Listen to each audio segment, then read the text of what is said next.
Hi, my name is Amanda Transue-Woolston. I am an adoptee and I live in Pennsylvania. I work as a social worker and I do therapy with kids and families. I was born in Tennessee and I was placed in foster care at a few days of age, and I was in foster care for about 5 months before being placed with my adoptive family, and I was legally adopted to New Jersey, where I grew up, when I was almost a year old.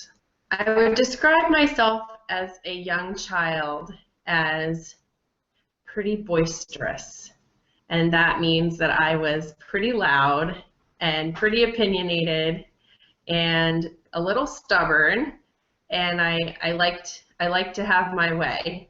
Yeah, I had a lot of passions, and I cared a lot about people and about animals, and I wanted things to always be right. And if something wasn't right that I thought wasn't right, you would know about it. So that's little Amanda in a nutshell. I think as a child, I always really wanted things to be right or a certain way, because I had a strong sense of what I felt was right and wrong, both from what my family told me, but because it felt calmer and safer for me for things to be predictable, and to have a sense of control over what was going on around me. I think it had a lot to do, going back to being placed for adoption. It's something that I couldn't control, and I had a lot of unanswered questions in my life because of that. So I gravitated towards things that I could control. And I also felt at one point when I was younger that, I don't know what my life would have been like had I not been adopted, because I didn't have any information. And so I filled in the blanks. I assumed that it wouldn't have been very nice. And I found out later when I reunited that wasn't really true. I had a great birth family, but because of the way adoption was explained to me, in videos and movies and things around me, I felt like I had really been rescued from something. And so I think in a way that I felt like it was my job to make sure everybody else was okay too, because I was okay. I would describe myself as a creative child. There was nothing that I did not have my hands in when I was little. Even until I graduated high school, I was in the backyard making mud pies. I was inside painting murals on my walls in my bedrooms. My parents let me paint whatever I wanted on my wall. I had to live with whatever I put up there, but I didn't know when I was younger that I liked to write, and I didn't know that that was an art too. And I didn't know until I was in my 20s that I was a better writer than any of the art that I had done when I was growing up. When I was younger, I wanted to be a meteorologist when I grew up. And I wanted to track hurricanes all over the world. I wanted to track storm systems all over the world. I wanted to get into a pickup truck with some radar, and I wanted to chase after tornadoes, and I wanted to measure them, and I wanted to observe them, and I wanted to discover things about tornadoes. And I used to know all the different names of the clouds and what they did and where they appeared and the different atmospheric layers. When I was that fell by the wayside when I was a junior in high school, because my science teacher at the time told me that I would never be able to do the equations that you need to do to track the weather systems because of my learning disability. It was sad that I had a teacher that discouraged me from pursuing that, although I really like what I do now, because if you have a learning disability, there are ways around it.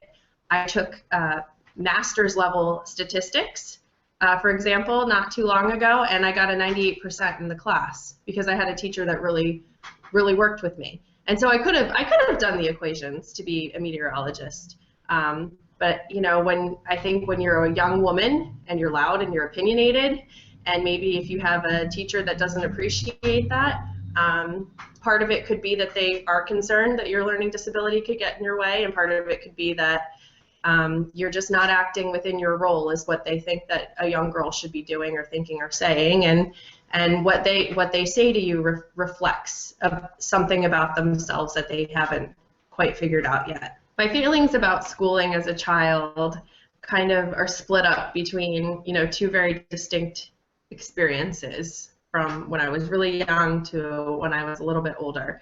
As I wrote about in Dear Wonderful You, my younger years and my elementary school years were not the greatest. I was made fun of and bullied for about 2 or 3 years of my schooling life for being ugly, which was absurd, but that's what, it's what stuck. Somebody called me ugly one day. I had just the right reaction for them. They thought, this is great. She freaks out when we tell her she's ugly. Let's keep doing it. And they did it for 3 years. And that was just awful. It made me not want to go to school. It made me do anything I could to get out of school. I was sick, and that was awful. I didn't learn a whole lot, I think, in those 3 years because I just didn't want to be at school, and it was pretty terrible. And I had a lot of good teachers, but it seemed like they really didn't know how to help. It got better in junior high. I really did like high school. The subject material in high school was kind of more up my alley. It was more things that I was interested in, which made school more fun. I was also really good at sports, which made me of value to my peers. And so the teasing stopped. That changed things for me because I found ways to be successful. I raised my own self-esteem, and no one was going to bring it down at that point.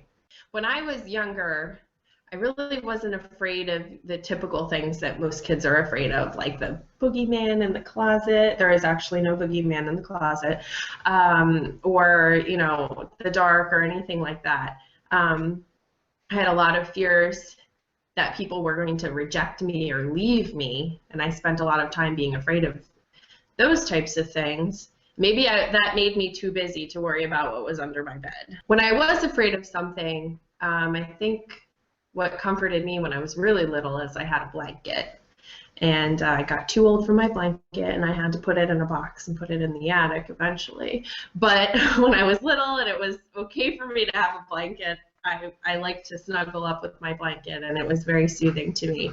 I also had a little lamb that if you could wind up a little box on the lamb and it would play Jesus Loves Me, and it felt like my blanket. So those were my two self-soothing objects, I guess. When I got older, there were a couple psalms that I used to repeat in my head when I felt scared. I like to repeat the psalms. I don't remember all of them now. Every once in a while, when I take off on a plane, I'll repeat like the 23rd Psalm in my head. But I remember the Psalms. My role models growing up, I think, were a lot of the high school girls that I saw at my school, because the high school, I went to a very small private Christian school, and the high school was on the same location as the elementary school, and those high school girls would come down, and they would sometimes be the aides in the classroom, or they would throw like fun babysitting nights for the elementary school kids. And so I got to hang out with them a lot, and I just thought that they were the coolest, and I wanted to be just like them. But I never had like a celebrity or like a politician or a role model like that. It was more people that I saw every day that I wondered, if I would be like them when I was older. Advice that I would give to my younger me would be that, sometimes it's normal to feel sad or anxious about things. Life is full of ups and downs and things that should make us feel sad or anxious. But those feelings should eventually go away as events that you were worried about or pass. But it's not okay if you feel that way all the time or for long periods of time. And you have to trust your own feelings when it comes to something like that, and that if you ask for help or you have behavior at school that indicates that you need help, and teachers or parents or people at church should be seeing it but they don't, you have to advocate for yourself, and you need to ask for help, and you need to keep asking until someone helps you, and don't just stop at the first person who doesn't listen. Keep asking until you get what you need. I'm currently working on blogging. I have a blog called The Declassified Adoptee, and I am the founder of another writing group called Lost Daughters. we are going to be releasing an anthology about relationships, and I'm working on some legislation in Pennsylvania where I live about making birth certificates accessible to adoptees so they can see the birth record that they were born with when they become adults. When we started the Flip the Script movement, and it was started by Rosita Gonzalez through the Lost Daughters. It was really powerful, and it just goes to show you how powerful it is to have a really good idea, and take to Twitter and start a hashtag, and it turns out to be something that a lot of people are passionate about, and before you know it, 30 million households have seen it. And so from that, we're starting the Flip the Script anthology with Diane, René, Christian, and Rosita Gonzalez, and I are going to be editing an anthology that puts together in book form what the Flip the Script movement is and continues to be, which is the hashtag, as hashtags do, collects together adoptee voices. It highlights anything that adoptees think are important. And so the anthology is going to be very much in that spirit. It's a collection of whatever adoptees right now think is important. And I think that these particular perspectives are really powerful because adoptees don't so much singularly care about adoption itself. And it's just something that Kevin Ballmer said in one of his Flip the Script interviews for Fox News, is that adoptees care about how things are intersectional. And that means how two experiences come together and mean something because they came together. So whether it's you were adopted and you're a woman, what we talk about at Lost Daughters, and so what it means to be marginalized in ways that are connected and layered. And it's going to be a really powerful book. And so anybody that wants to contribute to the book, we're accepting submissions from adults. They should go to www.anyadiary.com, and the call for submissions is found at our website. Thanks for watching my interview. If you want to follow more of what I'm up to, you can check me out on Twitter at AmandaTDA. That's AmandaTDA. And stay tuned to this channel for more awesome interviews with other awesome people. Bye.